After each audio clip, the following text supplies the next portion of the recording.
हमने जिस तरह से सिलेंडर हमने 450 रुपए में किया था, वही मोदी जी की गारंटी हमने पेट्रोल डीजल की वैट दर 2% की कमी करने तथा ऑयल मार्केटिंग कंपनी द्वारा युक्ति संगत करने के फलस्वरूप प्रदेश में पेट्रोल में 1 रुपये 40 पैसे से लेकर के 5 रुपये 30 पैसे तक कम होगा पेट्रोल के अंदर। इसी प्रकार डीजल में 1 रुपये 34 पैसे से लेकर के 4 रुपये 85 पैसे तक कम होगा। जहां पहले ज्यादा था वहां कम होगा और उस विसंगतियों को भी दूर किया है और हमने डीजल पेट्रोल सस्ता भी किया है।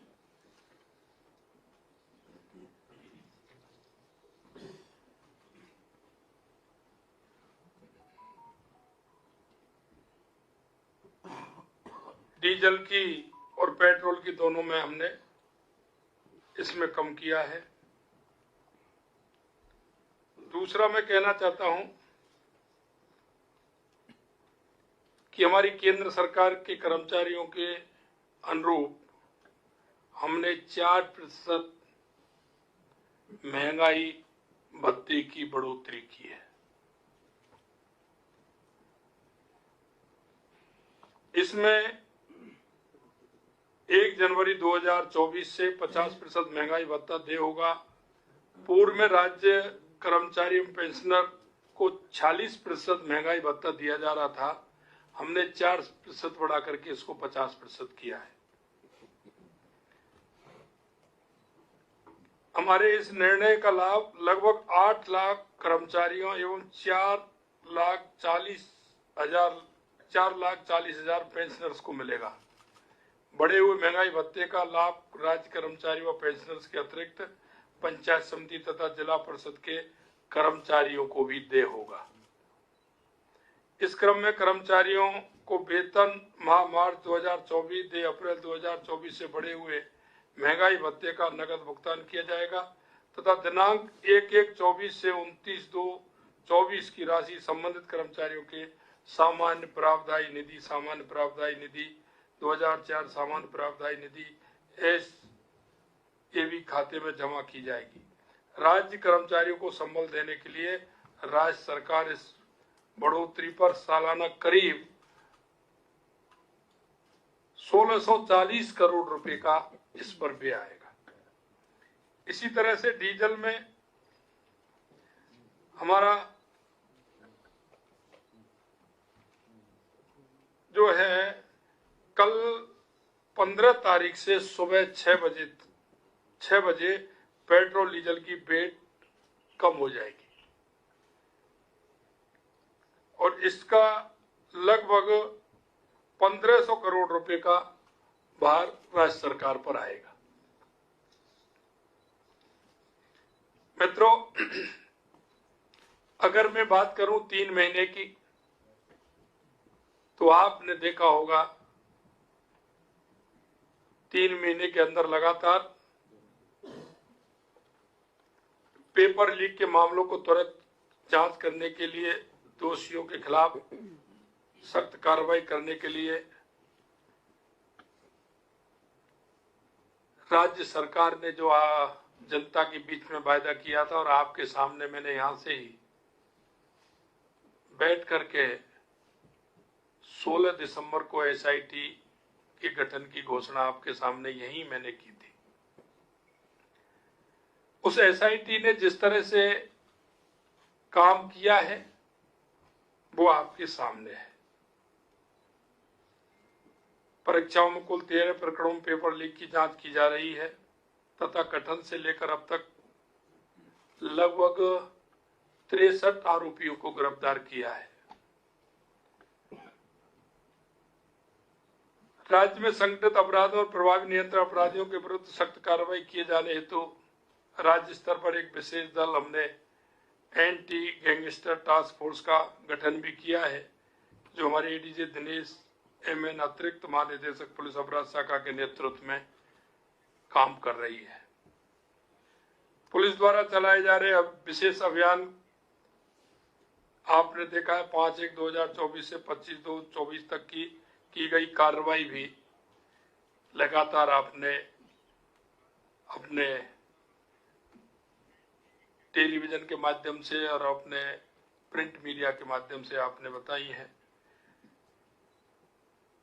मैं अगर बात करूं 9,371 आदतन अपराधी,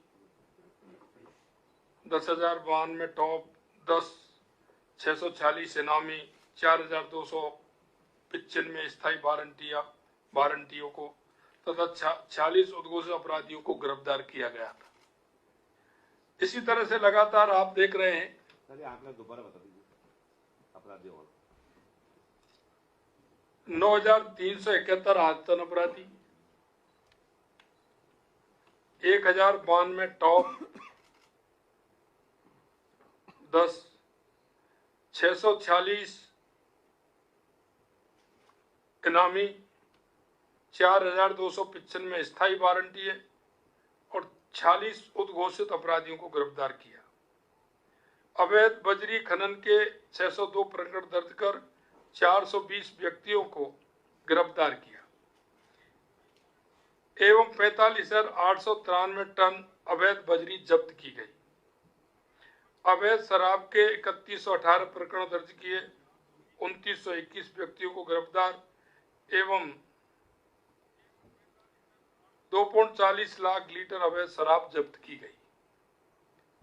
इसी तरह मादक पदार्थों के विरुद्ध 619 प्रकरण दर्ज कर 732 व्यक्तियों को गिरफ्तार किया, 57.51 करोड़ रुपए के मादक पदार्थ जब्त किए। अवैध आग्नेय अस्त्रों के विरुद्ध 239 प्रकरण दर्ज किए, 312 व्यक्तियों को गिरफ्तार किया गया, 306 अवैध आग्नेयास्त्र और 821 अवैध कारतूस बरामद किए। सभी पुलिस स्टेशनों में महिला डेस्क स्थापित करने के क्रम में शेष रहे 174 पुलिस थानों में भी महिला डेस्क की स्थापना कर महिला पुलिस कर्मियों की नियुक्ति की जा चुकी है। यही नहीं मित्रों, बीट सिस्टम है, उसको भी हमने प्रभावी बनाया है। उसको प्रभावी बनाने के लिए हमने साधन संसाधन की बात हमने उनसे कही है। नवीनतम फोटोग्राफर को संकलित करते हुए अपराधियों को प्रोफाइल कर बीट सिस्टम को और अधिक प्रभावी बनाने का कार्य प्रारंभ किया है। इसके अलावा लगातार आप देख रहे हैं जिस तरह से ERCP की हमारी योजना हमने प्रभावी रूप से रखते हुए उसके काम प्रारंभ हुआ है। उसका स्टाफ भी हमने लगा दिया और हमारी जमीन अधिग्रहण की कार्रवाई भी प्रारंभ करने का हमें निर्देशित किया है। ये काम भी हमारा आगे बढ़ा है। जैसा कि आपको बताया, उक्त लिंक परियोजना के द्वारा राजस्थान में पेयजल उद्योग हेतु जल राज्य में 13 जिले माने 21 जिले वर्तमान के, उनको पीने का पानी भी मिलेगा और 2,80,000 हेक्टेयर सिंचाई का भी, और हमारे बीच में रास्ते में पड़ने वाले बांधों को भी उससे भराया जाएगा। यमुना जल पर मई 1994 में संपादित समझौते के अनुसार से राजस्थान को हरियाणा स्थित ताजेवाला हेड पर मानसून के दौरान 1917 क्यूसेक जल आवंटित जल के उपयोग हेतु दिनांक 17/2/2024 को केंद्र सरकार, हरियाणा सरकार, राजस्थान सरकार के बीच में समझौता हुआ। ये आप सभी को उसकी जानकारी है। सड़कों की हम अगर बात करें तो आरओबी और सेतु बंधन के लिए केंद्र सरकार ने CRIF के तहत 972 करोड़ रुपए का अनुमोदन प्राप्त किया है। कल ही किया है उन्होंने, ये कल ही 972 करोड़ रुपए का अनुमोदन हमें प्राप्त हुआ है। राष्ट्रीय राजमार्गों की लागत राशि 840 करोड़ की स्वीकृति एवं निविदा जारी की गई है। वित्तीय प्रोत्साहन योजना के तहत पिछले 8 माह से लंबित 883 किलोमीटर के 297 कार्य राशि 119.77 करोड़ रुपए की स्वीकृति वर्तमान सरकार के प्रयासों से दिनांक 21/2/2024 को जारी की गई थी। मित्रों, मैं कहना चाहता हूं कि हमने हर विधानसभा के अंदर 5 करोड़ रुपए की सड़कों के निर्माण के लिए हमने स्वीकृति प्रदान की है। हर विधानसभा में 5 करोड़ रुपए की सड़कों की स्वीकृति हमने प्रदान की है। यही नहीं, 3 करोड़ रुपए की राशि हमने अस्पताल, विद्यालय, सामुदायिक भवन, इस तरह के जो कार्य हैं, पशु औषधालय, इसके लिए हमने 3 करोड़ रुपए, जहां जर्जर हैं, बना हुआ नहीं है, उसके लिए हर विधानसभा में हमने 3-3 करोड़ रुपए आवंटित किए, उनकी भी हमने स्वीकृति राशि की है। आप देख रहे हैं जिस तरह से बिजली के क्षेत्र में हमने 1,60,000 करोड़ का MOU किया है। उसके अलावा आज भी हमने 65,000 करोड़ रुपए का हमने बिजली के अंदर काम किया, यानी कि 2.25 लाख करोड़ रुपए का हमने काम किया है। इसका 3 साल बाद राजस्थान, हम कह सकते हैं कि बिजली के क्षेत्र में सरप्लस होगा। हम बिजली खरीदने वाले नहीं, हम बिजली बेचने वाले हमारा राजस्थान होगा। हमारी बिजली की पूरी आपूर्ति भी होगी और हम किसी दूसरे प्रदेश को बिजली दे भी सकेंगे। हम बिजली के क्षेत्र में आत्मनिर्भर होंगे। आपने देखा होगा, राज्य को विद्युत उत्पादन क्षेत्र में आत्मनिर्भर बनाने एवं राजस्थान राज्य विद्युत उत्पादन निगम के तंत्र को सुदृढ़ करने के लिए माननीय मुख्यमंत्री राजस्थान, माननीय केंद्रीय कोयला मंत्री भारत सरकार, माननीय केंद्रीय ऊर्जा मंत्री भारत सरकार की उपस्थिति में राजस्थान राज्य विद्युत उत्पादन निगम limited, NTPC limited, NTPC green energy limited, coal India limited एवं NLC इंडिया लिमिटेड के मध्य दिनांक 10/3/2024 को 3325 मेगावाट की थर्मल परियोजनाएं एवं 28,500 मेगावाट की अक्षय ऊर्जा परियोजना संयुक्त उपक्रम के तहत स्थापित करने के लिए MOU किया गया था। पावर ग्रिड कॉरपोरेशन के साथ राज्य में प्रसारण तंत्र को सुदृढ़ एवं विकसित करने के लिए संयुक्त उपक्रम में 26.74 शेयर धारिता के अनुपात में स्थापना हेतु MOU किया गया, जिसके तहत 10,000 करोड़ रुपए का निवेश होगा। राजस्थान ऊर्जा विकास निगम एवं SJVN के मध्य 600 मेगावाट सौर ऊर्जा परियोजना से बिजली की आपूर्ति के लिए पावर परचेज एग्रीमेंट पर हस्ताक्षर किए गए। इसमें 100 मेगावाट ट्रैफिक आधारित निविदा प्रक्रिया के तहत 2.62 पैसे प्रति यूनिट तथा 500 मेगावाट MNRI की CPSU स्कीम के तहत 2.57 पैसे प्रति यूनिट की दर से 25 वर्ष के लिए विद्युत आपूर्ति की जाएगी। इसमें हमने रेट भी निर्धारित की है और ये रेट 1 दिन के लिए नहीं, 2 दिन के लिए नहीं, ये 25 साल के लिए है, क्योंकि आने वाले समय में आप सभी समझते हैं कि ऊर्जा की कितनी आवश्यकता रहेगी। उसे देखते हुए, जैसा कि मैंने पहले दिन आपको कहा था, हमारी सरकार योजना बनाते समय इस बात का ध्यान रखेगी कि वो योजना लंबे समय के लिए हो। आने वाले 20 साल, 25 साल के लिए हमारी, 30 साल के लिए हमारी योजना हो। अगर हम लंबी योजना बनाएंगे, उसे आगे देखते हुए बनाएंगे, तो वो योजना की लागत कम होगी और हमारा फायदा उसको लंबे समय तक मिलेगा। हमारी सोच हमारे राजस्थान को विकसित राजस्थान बनाना है।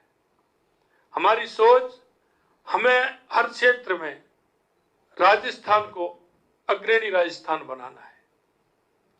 चाहे हमारा पानी की व्यवस्था हो, बिजली की हो, और हमारी धीरे धीरे आप देखेंगे हमने जिस क्षेत्र के लिए योजनाओं की आवश्यकता होगी वो योजनाएं हमारी 20 और 25 साल के लिए होंगी। मैं आपसे कहना चाहता हूं कि हमारी ये जो कोल आधारित परियोजना 800 मेगावाट सौर ऊर्जा परियोजना ट्रैफिक आधारित निविदा प्रक्रिया माध्यम से करने हेतु प्रक्रिया प्रारंभ कर दी गई है। इन परियोजना को स्थापना से लगभग 64,000 करोड़ रुपए का निवेश अपेक्षित है। इसमें अलग अलग है, 4 हमारी योजनाएं, चारों में अलग अलग हैं। आज हमारी 65,000 करोड़ रुपए की है। इन सभी को मिलाकर के मैं आपसे कहना चाहता हूं कि इन योजनाओं को हमने जिस तरह से निर्धारित किया है,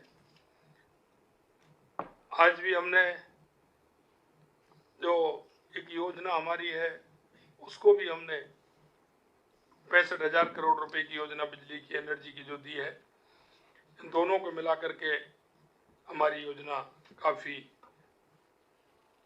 बड़ी योजना हमारी होती है, जो आगे हमारा 25 साल तक हमारा इन पर काम चलेगा। आपने देखा होगा हमने किसानों के लिए, जैसा हमने कहा और हमारे वायदे में जो हमने आपसे बात रखी कि किसानों के लिए हमने किसान सम्मान निधि देने का काम हमने किया है, और 100 दिन की कार्य योजना में भी हमने जिस तरह के कार्य किए हैं वो सभी कार्य आपके सामने आपको मिलेंगे।